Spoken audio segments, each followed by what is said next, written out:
Stick time. Stick out. Stick time. Stick out. Stick time. Stick out. Stick time. Stick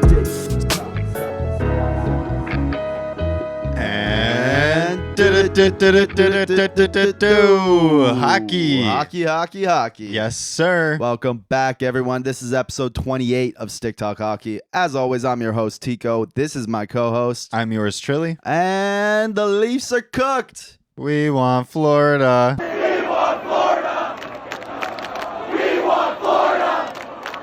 Boom. Yeah, that's one that's going to age terribly for a very long time. Yeah, you're going to wear that one. So, Leafs go down, losing 5 to the Florida Panthers. And yeah, Matthew Tkachuk in the postgame says, I bet they don't want Florida now. Yep. Hey, you know what? They took that personally, and that's a team that you don't want to get personal with.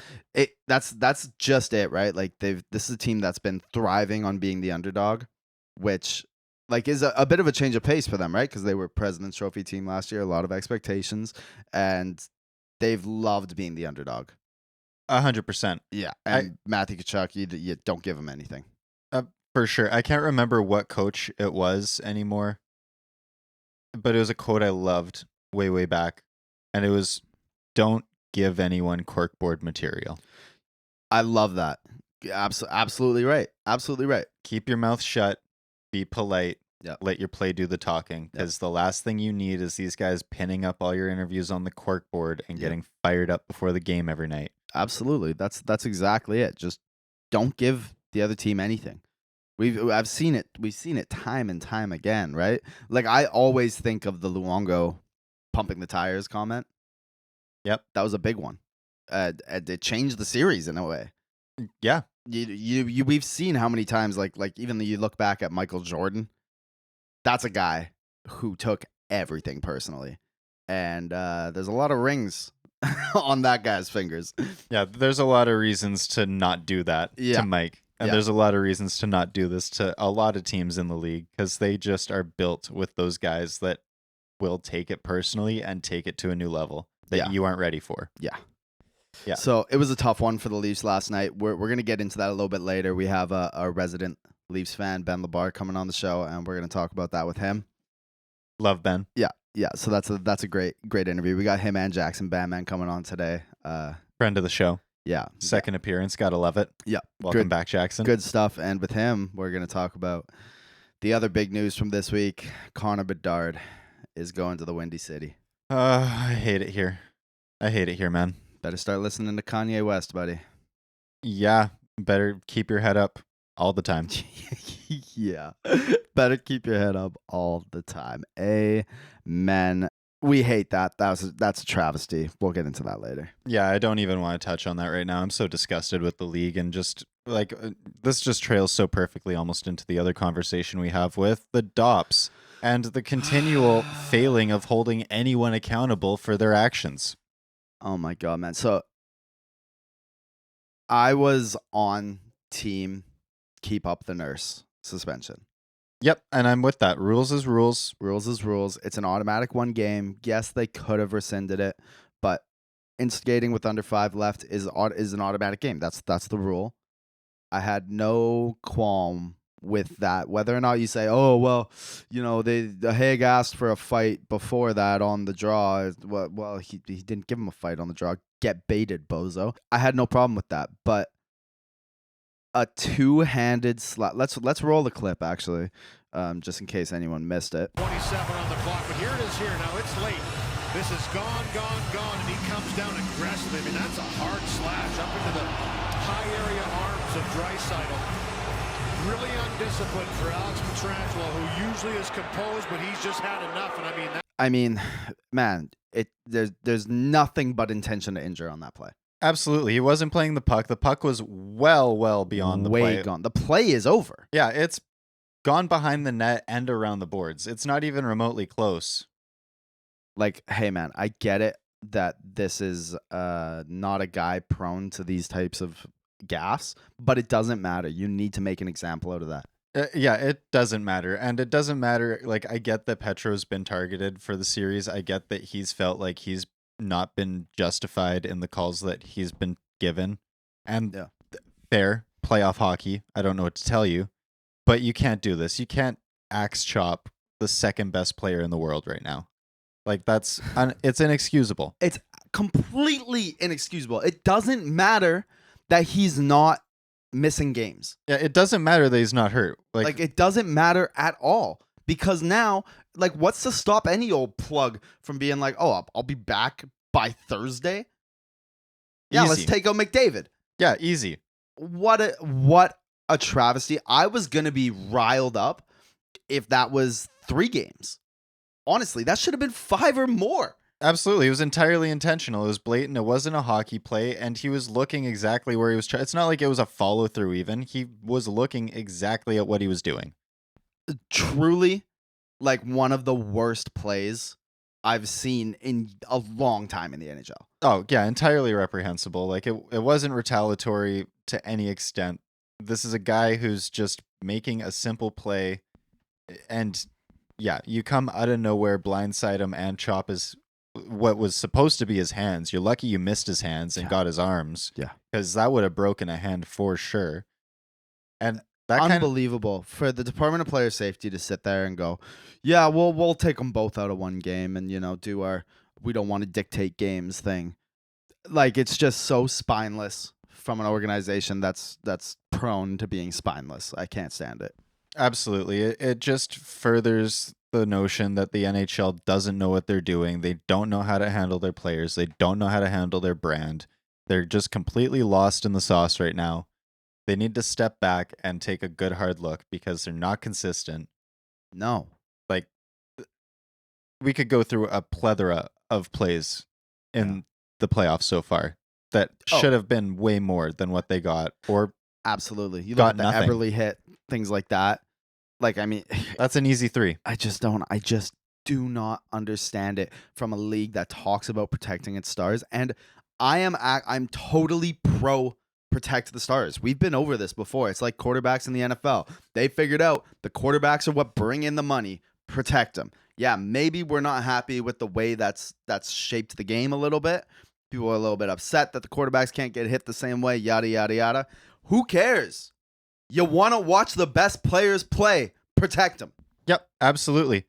And to that notion, like, why are we going to, like, I am entirely pro put the whistles away, let the boys play.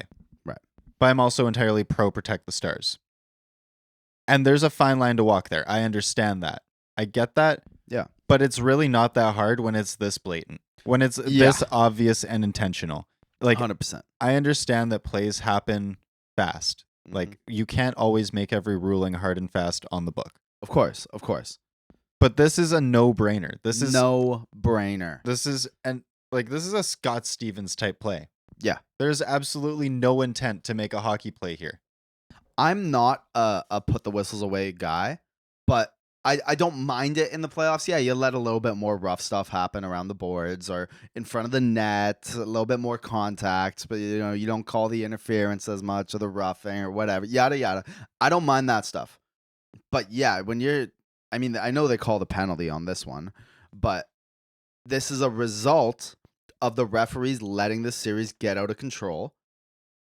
And now it's not just on the referees because the Department of Player Safety has also given a slap on the wrist for this. It's ridiculous. Well, it's ridiculous. And you want to talk about letting a series get out of control? Then you have Keegan Kolser absolutely bored Ekholm in the next game. Yeah. And now you have Darnell Nurse coming back with Petro coming back at the same time. What do you think is going to happen? Probably won't be good. Riddle me that. Yeah, riddle me that. You could have fixed it. But now it's just going to explode even more. Someone might get hurt, and it might be a star, and it's going to be entirely your fault. And you will have dictated not only the series, but you will have dictated the whole playoffs. Congratulations. Yeah, exactly. You fucked up. Yeah. I'm not even apologizing for dropping that one too. No, don't. 100%. You entirely fucked up. That is so disappointing. Like, the fact that this could entirely shape how we see the finals play out. Yeah. Because you neglect to do your job and just take the heat for something that would inevitably blow over because you did your job. Yeah. Exactly, dude. Like we always talk about drawing lines in the sand in the off season, and we have these GM meetings, and like how we have to, like, they just released a stat like fighters in the NHL live 10 years less than any other player. And it's like, well, yeah, but you know what? Fighting's not going to leave the game, period. And at the end of that, if you want fighting to happen less, then punish the players so that they don't have to stand up for their team. Yeah. Because I have the same issue with my league right now. We aren't getting the calls. Yep. We aren't getting the suspensions. Yep. So now my team's in a spot where we're a smaller team that's getting pushed around every game and we're getting hurt. So we're pushing back. Yeah. And we're hurting people more than we're getting hurt now. Yeah. And we're looking like the bad guys for it. Now we're the shitty, chippy team. This is your fault. This is a direct response to the lack of you doing your job. Yeah. And it was something, it was a note I had for the refs in our league earlier this year. And it's in the same notion where it's like, we have this thing where a lot of guys in our league wear bubbles. Fair. You don't want to lose your teeth in ball hockey. It's a dumb way to lose your teeth. Yeah, you're just doing the Connor Bedard imitation. I like it. Exactly. But you should still call a high stick. Of course. When it hits a bubble. Of course. They don't. But they'll come over to you after the play and go, hey, are you okay? I saw that. Dude, if you saw it, why is there no call? Don't ask me if I'm okay. Like the call should not be contingent on if I'm hurt or not. The suspension should not be contingent on if he's hurt or not. If you want to change the way the game is played fundamentally, you make that call consistently all the time, and it will work itself out. 100%. Because players don't want to miss 5 games in the playoffs. No. That's huge. It's crazy because the Oilers actually got out on the short end of that stick. They got the harsher penalty because their coach got fined as well. Ridiculous. Isn't that crazy? That's insane. Zoom out on that for a second. Like if you don't watch hockey a ton, like let's say you are a fan, you're a football fan in the States or a fan of another sport that's just getting into hockey or whatever, and you watch that play, and then someone tells you, "Oh yeah, he'll be back Friday." It's like you'd be like, "What is this league? Yeah, what what is this sport? What are you talking about?" Yeah, it's ridiculous. Absolutely, and like you want to talk about how other leagues handle things. Look at the NFL and look at how they punish people who consistently target quarterbacks' heads. Yeah. 2 games, 4 games, 5 games. And those games mean a lot more. Yeah, and they dole them out. Like a 5 game in the NFL is essentially a 40 in the NHL. That's half of the season, Pretty basically. Close, yeah. Well, it's 17 games. Yeah, so I guess games. it's like a third. So it's like 30 20 games. 20, 30, yeah. Yeah, so but even then, that's a lot. On that happy note, let's throw our interview on. Yeah. Like I said, we got Ben LaBarre coming on, and we got Jackson Banman. Let's throw it over to them right now. Today, we got a couple of the boys on. We got Jackson Banman joining us today. How you been, Jackson? I've been good, watching some good playoff hockey, even if my Red Wings aren't in it. That's right. We love to see that. And we're also joined by our resident Leafs fan, Ben LaBarre. How you doing, sad man? Well, I've been a lot better, but I've also been a lot worse. So, there's always next year. There's always next year. Leafs 101, baby. Small positives. That's right. Let's get into the first one here. Like right off the top, I want to ask you guys, was it a goal? Okay, so as a non-partisan fan, like watching both teams, I just want to see good hockey, and I like that it stood as a non-goal. I used to referee. I did junior hockey here in Vancouver Island. There wasn't conclusive evidence to say it probably crossed the line at some point, but not enough to say yes. So I like that the call stood. Yeah, fair enough. Answer your question. Fair enough. Well, we were talking about it just very briefly before we got started, and there's that one shot that's like not from above or behind the net or in the net. It's the one that's from like the blue line looking in, and they punched in on it. And during the intermission, I think that I saw the puck cross the line before, we saw him pull it out with the skate and everything like that. But can't hear when the whistle goes, and there isn't that shot lined up to it when the whistle blows. And so for me, that was like the big. I can't comfortably say, oh, that's definitely a goal, because play might have been dead. I don't know. They're just showing a silent clip of Morgan Rielly taking a shot, And it looks to me, it's a tough angle. None of the angles were good. But it looks to me like the puck did cross the line. Whether or not that was before or after the whistle went, I don't know. Yeah. I do have a slight bias as well. I'd love it if that goal counted, but So, Ben, are you on team blow it up or no? I always feel like with the Leafs, like I'm glad it's not my decision to make, because like what do you do? Like you look at this team and like on paper they should be great, and they do really great in the regular season. It's just something goes wrong in the playoffs, and I'm really glad that I'm not the guy who has to figure out why that happens. There are some extreme takes that I was there are a handful of extreme takes that I was having right after the game. Yeah. Well, like what? I was immediately like, okay, well, fire Sheldon Keefe. Yeah. And you start fantasizing. Like, I don't know that I would actually really want this. Probably not. But you start having those crazy thoughts, like, how could we possibly trade away a bunch of guys and get Connor Bedard in the first round? Those are insane thoughts. That's never, that's not even something that's within the realm of possibility. But you start thinking crazy because you're panicking because, you start to really. You guys don't need more skill, though. No. You don't need Connor Bedard. You've already got Matthews and Marner and Nylander. You've got tons of skill. You need grit. You need a Matthew Tkachuk. Like, you need a Tyler Bertuzzi. Like, that's what you need. Ben, I have a proposition for you. Yeah, what's up? You guys need goaltending.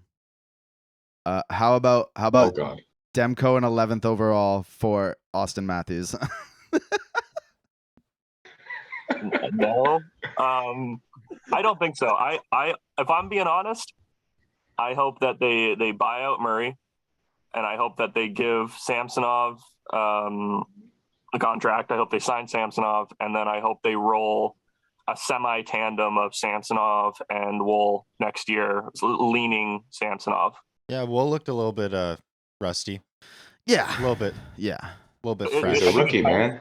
Well, yeah, that was going to say, what do you expect, honestly? But, like, he did get eaten a little bit. Yeah. I was thinking, like, I think it's very telling that they didn't even consider Murray. And, like, there was a post-game interview with Sheldon Keefe, I think, where they asked him, did you consider Murray? And he was just like, no. And then he had to walk it back and be like, I said that like I shouldn't have. My bad. 2016 was a long time ago. 2016 was a long time ago. Like, we just had 6 years of Murray being a bum. The Leafs goaltending situation reminds me a lot of the Devils right now, where you have a really, really solid rookie coming up, and you have a really, really solid 1A right now that you've just signed. Yeah. And he's having some really good upside. And now you're looking at this guy who's been nothing but a problem for the last 5 years in Mackenzie Blackwood or Matt Murray. And you're just like, well, why do we get out of that? Yeah, let's just not do this anymore. Like, Mackenzie Blackwood had a chance to play in Game 5. Everything was going terribly, and you know what they did? They went back to the rookie. Yep. Like, that's telling. Jackson. Yo. How do you feel about Connor Bedard? Connor Bedard going to Chicago. I'm pretty upset. Sorry, pardon my language. Yeah. I mean, like, I hate Chicago. They're an old, like, original six rivalry. And then to see a franchise get awarded, like,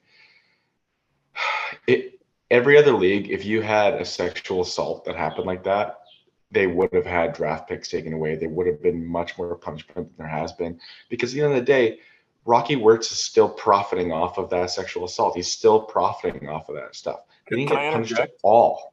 Sure. You've said sexual assault. Do you add a little S to the end of that? Yeah, there you go. Pluralize. Yeah, pluralize that bad boy. Yeah, fair enough. Like, it's like we just allowed that behavior to continue. Like, it's not punishing that behavior. It's not punishing that awful act that happened. And they get to profit off it going on in the future. They got another superstar in Chicago. This whole old boys club mentality, the NHL, was just like, oh yeah, I know Chicago's one of our biggest markets. We got to keep it successful. Got to keep it successful. You know, same thing. Reason Pittsburgh got 3 first overall draft picks in the top 3, whatever it was, when they went Fleury, Malkin, Crosby, Jordan Stahl. Like, yeah, they're doing the same thing with Chicago now. Oh, we can't lose Chicago. It's one of our money makers in the league. It's gross. It's gross. F the NHL for that 100%. I think it's a disaster that they get to take that pick. Oh, 100%. How you feeling about those draft lottery numbers, Reese? Oh Man, one number off, eh? That's what they say. The Canucks were one number off. I never needed to know that. That's how I feel about that. I did not need anyone to tell me that. Could have gone your whole life not knowing that you were one number away from getting a hometown superstar.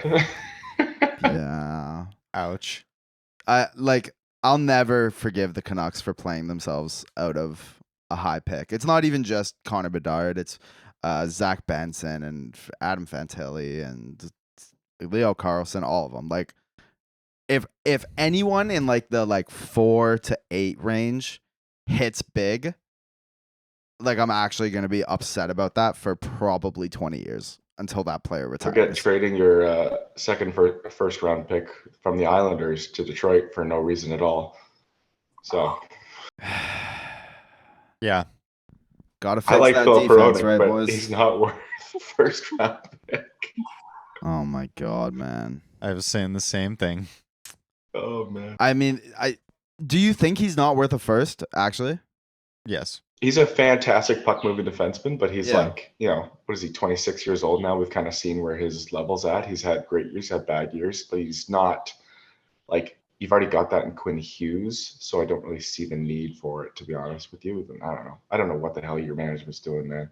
oh god, me neither. He's just like a really steady player, but he's never going to be the superstar that he was acclaimed to be. And the Canucks are still clinging to that pipe dream of him just having an absolutely lights out season next year because he's still on the climb. But it's like even then, 3-4 defenseman. Yeah, like yeah, exactly. A 3-4 defenseman, right-handed shot at under 28 years old. I mean, that's a first round pick all day. No. Yeah, but Like, he's value-wise? But he's out of his contract next year, and he's already making 4.8, and that was on a bridge. So you know that he's going to be looking for something out of this park, especially being a right shot defenseman. Damon Severson's complete ass, and he's still going to lock up a 6x6. Oh yeah, contract-wise, it's going to be a disaster. But I mean, the Canucks live in contract disasters. That's just the way of Daryl, the do you land. only think in Devils? Like, you just Yes, he does. only think. So today, yeah. Well, I've just been stewing in my depression over that Game 5 loss. I know. I haven't really Oh had a my chance to recover yet. But actually, I wanted to tail back to the Bedard thing, because the thing that really agitated the hell out of me in this whole situation was the reason why they didn't take away the pick. Because they were like, oh, well, they complied with the investigation and they didn't put up any walls, so we're gonna give them their pick back. And it's like, what do you mean? You broke the law. And when you break the law, an investigation happens. And whether you comply with it or not, it's going to happen because there's this wonderful thing called warrants. I love the people that were pissed off that were like, well, actually, like with the sexual assault, all that, like that came to like last year. So it would have been last year's draft pick that would have got taken. It was like, well, they didn't have a first round draft pick last year. So they traded it for Seth Jones. So the punishment would have been null and void. It would have been this year. It should have been this year. Amen. Hey guys, we're going to Jeffrey Epstein sucks, but he's complied with the entire investigation. So we're going to let him go. Exactly. It's like, what do you mean? Even if you don't comply, you have to. You know why? Because you broke the law and you're under investigation. That's the whole purpose of it, believe it or not. Unbelievable. I like to picture Gary Bettman sitting there and he's got a green button and a red button, and the green button says keep the pick and the red button says take the pick, and he's on the phone with the police and they're like, you let me know if they open the door or not. Let them in? Okay, they can have it. You know, the pick. Are we going to the Devils next? Yeah, we are. Yeah, I mean, we can. Sorry, Daryl. He looked so sad about that. I'm so sorry, man. That's okay. Beating around the bush here just for Daryl. I know we went right at Ben, but well, they deserve it. They're Leafs fans. I mean, come on. Yeah. You can't go to a Vegas, Arizona game without at least a dozen people in the stands wearing Doug Gilmour jerseys. Like, you people are awful. Hey, you know what? Like, you guys you. Exactly. Understood. Last time I was on here, I said a lot of like stuff that did not come true. Turns out nobody knows what Steve Yzerman's thinking. And after those back-to-back losses to Ottawa, Detroit was like, yeah, no, we're burning the ship. We're not making playoffs. But the one thing I said was I wouldn't change anything about this Carolina team. They look phenomenal. Here they are, Eastern Conference Championships. Yeah, you know what? You looked like a bozo for a couple weeks after saying that. And that one's working out big time for you, Jackson. Yeah, I ate my words there. I want to touch on bad takes for a minute, if that's okay. Yeah. I'm a Leafs fan, and we deal with a lot of. Wait, are you? Yeah, so I like. Dude, he's wearing the Tavares pajamas. No, this is Wendell Clark. It's like what your bottoms. Oh, these guys, yeah. Yeah. The hockey gods are always frowning on the Toronto Maple Leafs, and I always feel like the Toronto Maple Leafs, the best literary comparison to them is Dante's Inferno, and there was several moments before the puck even dropped in round 2 where I knew that the Leafs were going to lose. Oh yeah. You know, and it was the Florida, we want Florida chance. Yeah, that was. God. Oh, I remember seeing that, and I was like, "What are you? Please stop!" Like, whether or not I wanted Boston or not, I honestly didn't really care.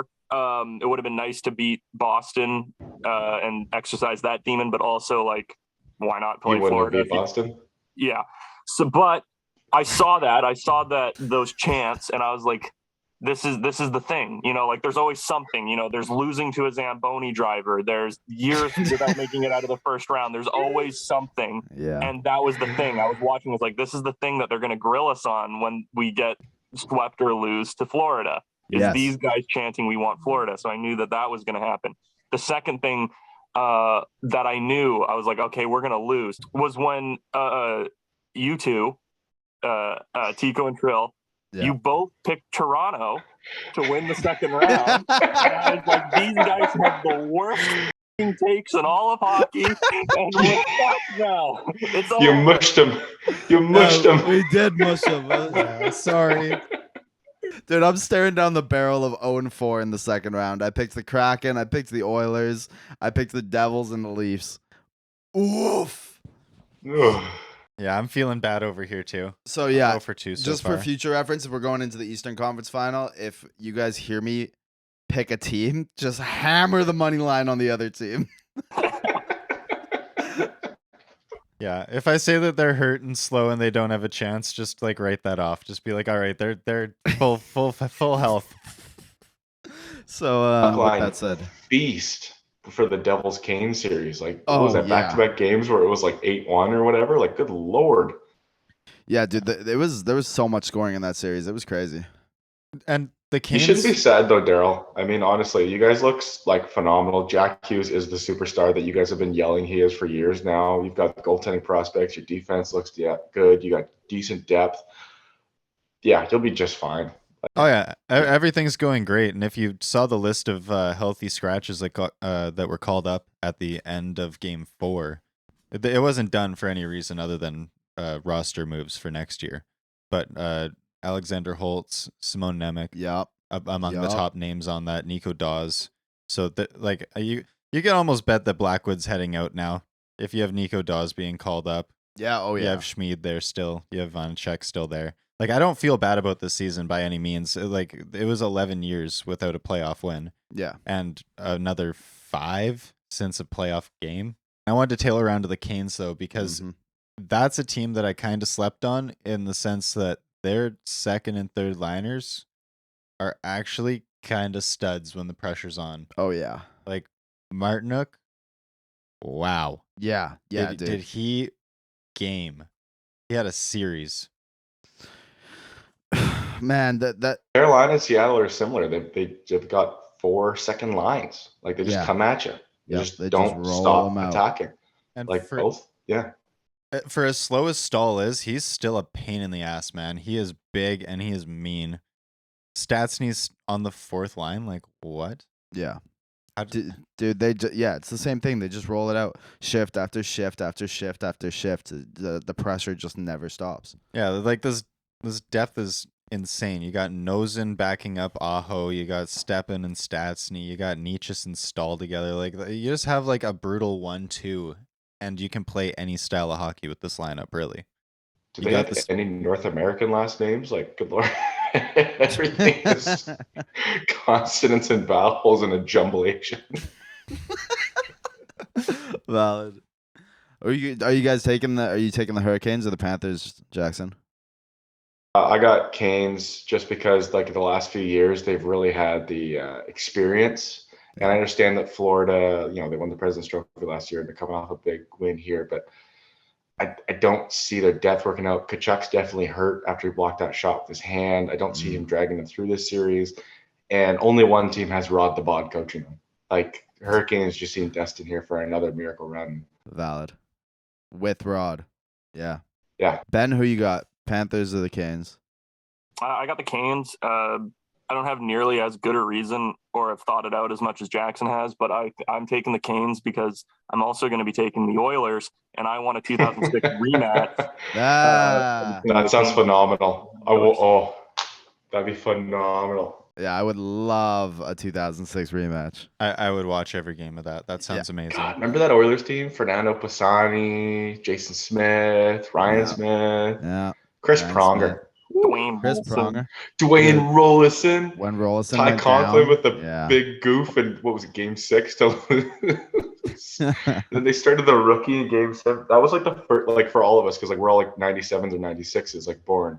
That was like our first like actually paying attention, being old enough to understand what was going on. Stanley Cup final. Yeah, pretty much Unreal. actually.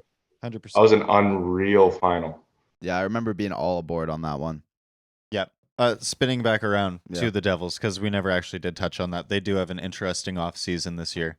They do. I really hope that they go with the smart move and they just lock up Timo Meier, even if it's through arbitration for 1 year, and then they either ship Jesper Bratt to somewhere where they can actually make something of value. Doesn't Jesper Bratt fit your timeline better, though? I mean, he had a phenomenal regular season. Didn't he back-to-back unreal seasons, or is it just this year? Like, his breakout season was really this year, but he had a really solid season last year. It's just that for what he's asking and how stubborn he's being about it, it's unlikely that the Devils will be able to reach any sort of a deal that allows them to attack. Yeah. Like he's looking for Jack Hughes, Nico Hischier money, but he this year hasn't been Jack Hughes. He hasn't been Nico not Hischier. very many people have been Jack Hughes this year. He's not the needle mover that his Well, I'm saying he's not the needle mover that his contract or his agent is saying he is. Right. He's a 70-point guy. He was practically invisible in the playoffs. His style of play does not transfer to that kind of play. He either needs to find another gear or grow up and accept that he's just going to be a complimentary player that makes 5-5. I think that's cap. Timo Meier didn't get any points in the playoffs, though. Yeah, but Timo Meier was influencing every play. If you watched, he was throwing the body. He was digging down low. Like, he wasn't getting any primaries or seconds, but he was dictating the play that made it happen in the first place. He was getting those rough keep-ins. He was winning the board battles behind the net to collect the rebound and restart the cycle on the power play. Brad was second on the team in 5-on-5 high danger scoring chances, though. Your All-Stars don't need to score in the playoffs. Oh my God, Ben. Is that true, Ben? Is that a recipe for success if your top four vanishes in the playoffs? That's Ben, I hadn't really thought about that actually. That's a very good point. Give him at least 8 or 9 years to figure out how to play in the playoffs. Yeah, let's just swallow up that whole window while we wait for him to figure out how to be a little bit tougher. Demko and 11 for Matthews. Ben, make it happen. Call Dubas. Can you imagine, like, if they did like Demko and something for like Mitch Marner? Can you imagine Pettersson and Mitch Marner? Oh, wouldn't that be a treat to watch? I might have to start being a Canucks fan if that was going to happen. Yeah, that's right. You would kill yourself. Dude, somebody's got to go. You can't move Tavares. No one's taking his contract. You can't move Matthews because literally fans will storm the arena and hang, the execs. Yep. Like, you can't move Nylander. He's the only one who shows up in the playoffs. Yep. So I don't like after I don't want to I don't want to just talk about the Leafs guys, but no, after watching this playoff, it's like, what do you do? Like Nylander and Morgan Riley were the two best looking guys, I thought, but you can't move the other three core four. Like what do you do? I don't know. Some of the big dogs are movable, right? Like Mitch Marner is a movable player, and so is Austin Matthews. And a lot of teams don't have movable stars like that. But like, are those the two you want to move? Lord knows, but the ones you do want to move can't move their contract, and you certainly can't afford to retain anything on their contracts. I'm really curious to see how this offseason is going to play out, because there's a couple of guys who have been on the team for a while whose contracts are up, like Kerfoot, his contract's up. Yeah. Samsonov's going to be an RFA. I think Kampf, his contract's up. Justin Hall's contract's up. So there's a lot of guys that we might not see next year who we've seen on this team for a while. And then there's some things to be excited about, like Matthew Nyes coming into the lineup in full, getting to play a full season. And honestly, I thought that I was saying this yesterday in our regular hockey group chat, that the core four to me looked like Nyes, Nylander, Samsonov, and Mo Riley. Like those guys were, I think, the hardest working guys on the ice every game. And then unfortunately we lost two of them.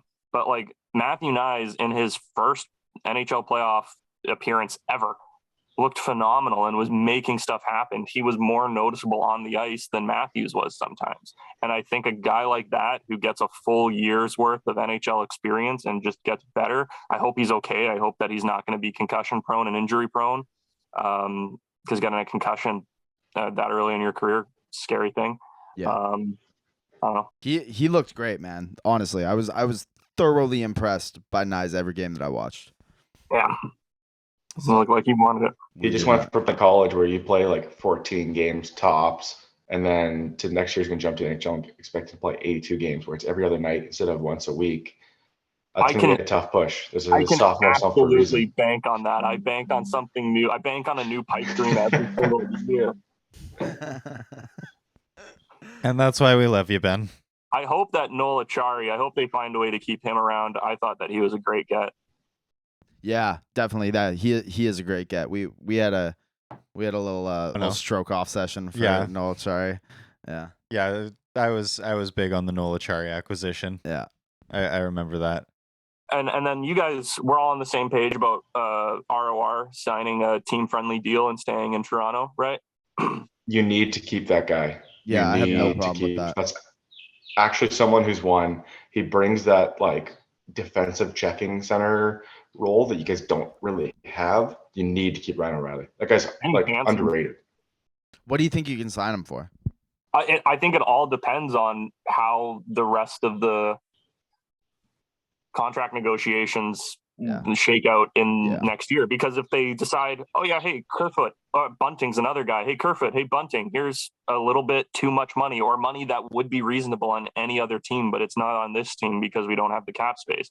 Like if they decide to keep a bunch of these guys around, God forbid, I swear to God, I don't hate Justin Hall like everybody else does, but if they give Justin Hall even a little bit too much money, oh, dude, your fan base is going to implode on itself. Yeah.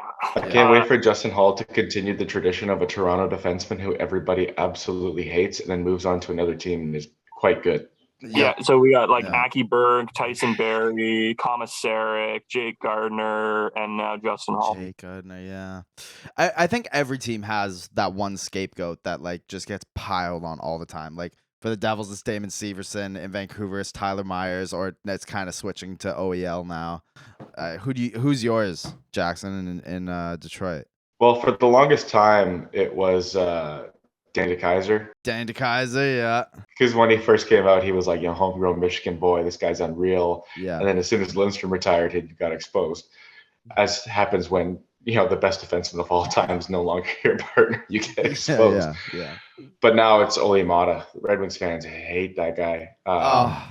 That's tragic. I like Ole Mata. I actually don't like Ole Mata. I can get behind that 100%. Him and Ben Sherrod are just getting roasted online. Oh, and Ben Sherrod, yeah, that's a big one as well. Yeah, that makes sense to me. I don't know how you feel, Reese, but I miss Troy Stetcher. That guy is so underrated. Oh man, Tony from Richmond. I'm a big Troy Stetcher fan. Gone over to the Calgary Canucks, as the rest of them have. I quite like that guy. All heart, cheap as hell. Those are the guys you need to sign to the Leafs, but they just don't for whatever reason. We got to make sure that we keep Alex Kerfoot at probably something ridiculous this year. I like Alex Kerfoot. Even Justin Hall, who I'm not a fan of his, but I also think like the hate he gets. Like I always feel like he's a guy. He goes out there and it looks like he's trying his little heart out, but he's just not that good. Speaking of Calgary, though, have you guys touched on already I watched your last episode, but I don't know if you've recorded anything in between then and now. Talked about the management shakeup in Calgary. Yeah, we talked about Big Sutter being out and what's Trailer? Yeah. Do you guys think that a lot of the big guys leaving could have been avoided if they had just done this a year earlier? Yes, That's absolutely. so yes, good, man. I love that in the new NHL though. Like you go to the postseason meetings and guys are like, "Listen, get me the fuck out of here. I hate Daryl Sutter. He makes this place miserable." Did you guys see that there's a new app going on? I can't remember the name of it for life of me. I sent it to the chat. But basically, you can go online and rate other coaches and players. You verify yourself. You say, "Oh, I am." The one that everyone figured out was Daniel Carcillo because it was pretty easy to figure out who he had worked with. So it's not that great, but he anonymously was rating. You can go and rate other coaches. You can rate general managers. You can rate other players. With the idea being that, like, oh, I'm going to sign in Toronto. I want to know how Sheldon Keefe is a coach. And you look at his reviews, and players are anonymously you're like, oh, he's awful, or he's this, or he's this. Kind of like Rate My Professor, but for professional hockey players. Yeah. And one of the quotes for Daryl Sutter was like, I have never met a more miserable person in my life. He makes everything awful. Would never work for this man. I love it. Like Calgary was like, yeah, no, we got to get rid of him. But absolutely, I don't think Gaudreau would have stayed, but I think Kachuk would have stayed if he had made things. Yeah, wouldn't that have been nice?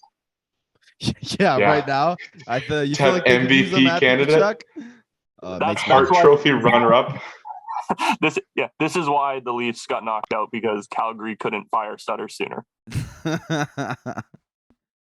All right, boys, we're about to run out of time here. I appreciate having both of you on. You can go wallow in your pain there, Ben. It's you can't throw rocks in a glass house or whatever, and I'm like several glass houses deep. If I decide to throw one rock, there's like a million other rocks coming in, and I own a bunch of real estate in a glass house neighborhood. And it doesn't matter what I do. Like, you don't even have to aim. You just throw a rock in the air. Like, you're starting around in COD and you throw a grenade across the map and you'll hit one of my glass houses. I can't do a goddamn thing. I can't say anything. Every what a great analogy, team has brother. something on Toronto. I could say, oh, hey, Reese, your team's never won a Stanley Cup, but you guys were in the finals more recently than the Leafs were. Yeah. Did you guys know that Twice, Toronto's never won a cup on color TV? Do you know they've never won a game past the second round? We love you, Ben. I'm so sorry, man. I'm sorry. This has been a painful week for you, buddy. It's okay. I'm there with you. Yeah. And Jackson, appreciate seeing you again. Coming back on. Always a pleasure, man. Go Seattle, go. Go subscribe to B Movie Ben. Yes, that's right. Go subscribe, buddy. Go support the boy. All right, cheers, boys. And we're back. Man, what an interview. Yeah, it was a good time, eh? I love them. Yeah, They're a couple of good old boys. Yeah, some good guys out there for sure. Pleasure having them on, of course. Ben LaBarre. You can catch his YouTube at B Movie Ben. He's got some great work on there, man. Yeah, Jackson's actually in one of those films. Make sure you check it out. Yeah, that's right. He's starring as a chef. Yeah, eating some pasta, and that's all I'm gonna say. It's a work of art. It is a work of art. Critically acclaimed. Make sure you check it out. Yeah, we'll be involved with them lots over the summer with some golf stuff as well. It's going to be really fun. Yeah, I'm so looking forward to that. The No Gimme tour. No Gimme tour. Yeah, absolutely. That's going to be a howl. Yeah. Okay, and then last up here, I mean, we have a clip to roll today. Yep. Yeah, I've found this one. Through the playoffs, we've been kind of clipless, but We're gonna roll one from the double IHF men's tournament, the B group. Yep. Yeah. It's from Japan. Yeah, Japan and Ukraine. Let's roll that.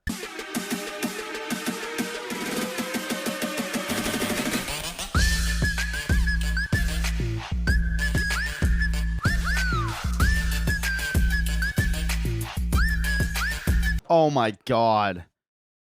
Oh my dude. That That's- fake pass was nasty. Gnarly. Sold the whole team. That was nasty. Are you joking? Can you play that one more time? 3 of them bit. 3 of them bit on that. Yeah. That was ridiculous. I mean, the defenseman, I have no idea what he's doing. He but- got put in a spin cycle. yeah, did he ever? Nice work there. What's his name? Oh god. Sorry for the lack of ability to pronounce, but Yushiro Hirano. Yushiro Hirano. I really hope that's how you pronounce it. Nice goal, buddy. That fake pass was Gnarly. I saw it. I was like, now. yeah, we Hilly. That was cold. got to play that. Absolutely sick. Congratulations to Japan for winning Group B and moving up. That's excellent. Absolutely. That's great for them. They're going to be moving into Group A next year. That's great. That's pretty exciting. Yeah, very exciting. Also, we want to give out some well wishes out to Gabriel Landeskog, who's going to miss all of next season as well. That is rough. That sucks. As someone who has experienced their fair share of knee problems, that blows. Terrible. Yeah, your knee really, when it's bad, it affects your whole life. Yeah, 100%, dude. And not being able to play the sport you love, devastating. So I really hope he can recover quickly. I hope this is one of those things where the timetable's pessimistic and he actually does have a chance to actually play some meaningful hockey next year, hopefully. Right. As much as I hate abusing the cap, I would love a Landeskog return story. Oh, me too. 100%. And I mean, it's one of those things when you hear it's going to be over a year till he can play again. You think about obviously the impact of the team, but you also think the impact on this guy's life. That's a long time and has to be really serious if you can't play for that long. Oh yeah, you have to imagine that affects him just in his day-to-day life. Exactly. You're having a hard time walking, getting up and down off the couch even. Yeah. Best wishes out to Landeskog, buddy. I hope you're all right. Yeah, absolutely. That sucks. So yeah, that's all for us. Another great week of hockey is coming up. Really excited for it. Really excited to see the next round. And yeah, that's all I got. As always, guys, make sure you leave a rating if you're on your podcast app and drop a subscribe on YouTube if you're watching there. Thanks again, guys. Keep your head up. Keep your head up. Boom. Stick talk. Stick talk. Stick talk. Stick